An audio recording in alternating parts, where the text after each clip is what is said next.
નમસ્કાર. આ ખાસ પ્રસ્તુતિમાં ખૂબ જ ઉત્સાહપૂર્વક સ્વાગત છે. આજે આપણે એક એવી યાત્રા શરૂ કરવા જઈ રહ્યા છીએ જે માત્ર રંગો પૂરતી સીમિત નથી, પણ સીધી દેશની સંસ્કૃતિ અને ધબકતા ઇતિહાસ સુધી પહોંચે છે. એક અદ્ભુત ગુજરાતી કવિતાના માધ્યમથી આપણા તિરંગાના સાચા અર્થને સમજવાનો આ એક અનોખો પ્રયાસ છે. આ કોઈ સામાન્ય ઐતિહાસિક પાઠ નથી હોં. આ તો એક ભાવનાત્મક જોડાણ છે જે આપણા દરેકના હૃદયમાં વસે છે. તો ચાલો શરૂ કરીએ. તો સૌથી પહેલાં વાત કરીએ રાષ્ટ્રધ્વજ વિશે, જે આપણા દેશનો સાચો આત્મા છે. ચાલો આમાં થોડા ઊંડાણપૂર્વક ઉતરીએ અને જોઈએ કે આખી વાત શું છે.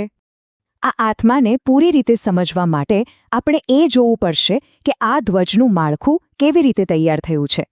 આપણે તેના એક હિસ્સાને ઉપરથી નીચે સુધી બારીકાઈથી સમજીશું. અહીં સ્પષ્ટ અનુભવાય છે કે ધ્વજ કેવી રીતે કુદરતી દ્રશ્ય સાથે એકરૂપ થઈ રહ્યો છે. આપણા રાષ્ટ્રધ્વજના 3 રંગો માત્ર સુશોભન માટે બિલકુલ નથી. તે રાષ્ટ્રની અખંડિતતા, અતૂટ એકતા અને અપ્રતિમ બહાદુરીના એકદમ જીવંત પ્રતીકો છે. આ દ્રશ્યમાન પ્રતીક સ્પષ્ટ કરે છે કે કેવી રીતે આ ધ્વજ દેશની માટી, પ્રકૃતિ અને આપણા અસ્તિત્વ સાથે ભળી જાય છે અને ભૂતકાળના સંઘર્ષો તથા ભવિષ્યની આશાઓને એક જ ફલક પર બાંધી રાખે છે. કવિતાની શરૂઆત જ કેટલી ભવ્ય અને ઊર્જાવાન છે.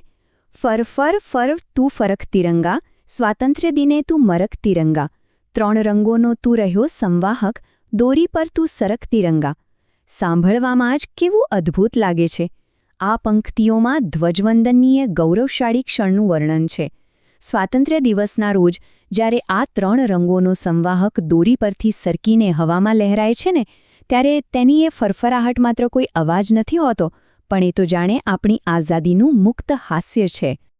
હવે આગળ વધીએ અને ધ્વજના સૌથી ઉપરના પટ્ટા પર ધ્યાન કેન્દ્રિત કરીએ, એટલે કે કેસરીયો રંગ, જે છે ત્યાગ અને શૌર્યનું પ્રતીક.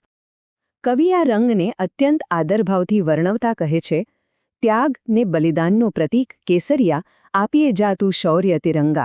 આ પંક્તિઓમાં કેસરિયા રંગને માતૃભૂમિ માટે પોતાનું સર્વસ્વ ન્યોછાવર કરનારા વીરોની પવિત્ર સ્મૃતિ સાથે સીધો જોડવામાં આવ્યો છે. હવે અહીં ખરેખર રસપ્રદ બાબત એ છે કે આ કાવ્યાત્મક ભાવના સીધી વિશ્લેષણમાં ફેરવાઈ જાય છે. કેસરીયો રંગ માત્ર કોઈ સામાન્ય વર્ણ નથી.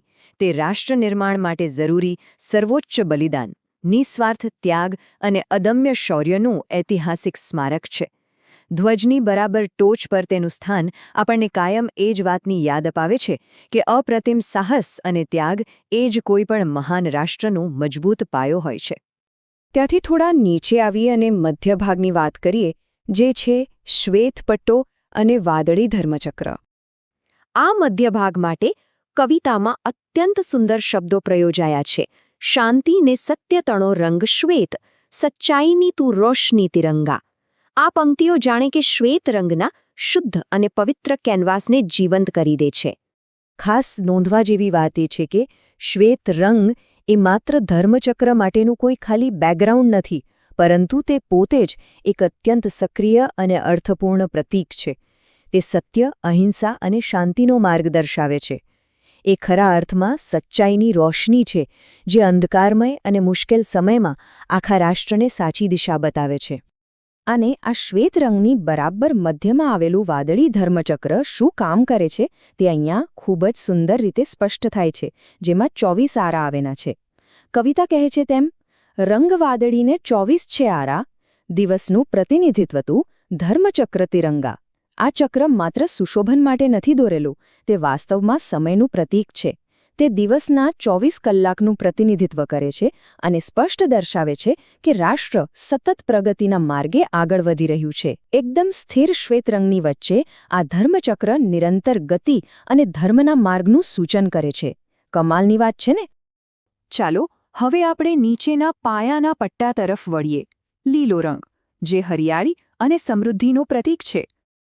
લીલા રંગને વ્યાખ્યાયિત કરતા કવિ ખૂબ જ સરસ રીતે કહે છે, હરિયાળી, ખુશહાલી સમો રંગ લીલો, સમૃદ્ધિનો તું શણગાર તિરંગા. આ પંક્તિઓ સીધી રીતે આપણી ભૌતિક ધરતી અને તેની આનંદદાયક સમૃદ્ધિ સાથે જોડાયેલી છે. અહીં જોઈ શકાય છે કે આ લીલો પટ્ટો માત્ર એક રંગ તરીકે જ નથી દેખાતો, પણ તે ખરેખર દેશના ખેતરો, લીલાછમ મેદાનો અને જંગલોમાં વહી રહ્યો હોય તેવું પ્રતીત થાય છે. તે આપણી કૃષિપ્રધાન સંસ્કૃતિ, પ્રાકૃતિક સંપત્તિ અને આર્થિક ખુશહાલીનો એકદમ જીવંત શણગાર છે. હવે આપણે ભૌતિક રંગોથી થોડા ઉપર ઉઠીને આઝાદી અને શહીદોની જીવંત ભાવના વિશે વાત કરીએ.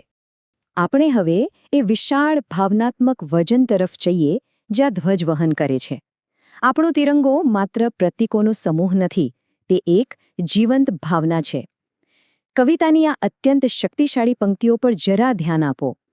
શહીદોની આશાઓનું દર્પણ એ આંખોની તું પલક તિરંગા. અહીં ધ્વજને એક દર્પણ એટલે કે એક અરીસા તરીકે દર્શાવવામાં આવ્યો છે, જેમાં એ અગણિત શહીદોની આશાઓ અને સપનાઓ દેખાય છે, જેમણે આ આઝાદી માટે પોતાના પ્રાણની આહુતિ આપી દીધી.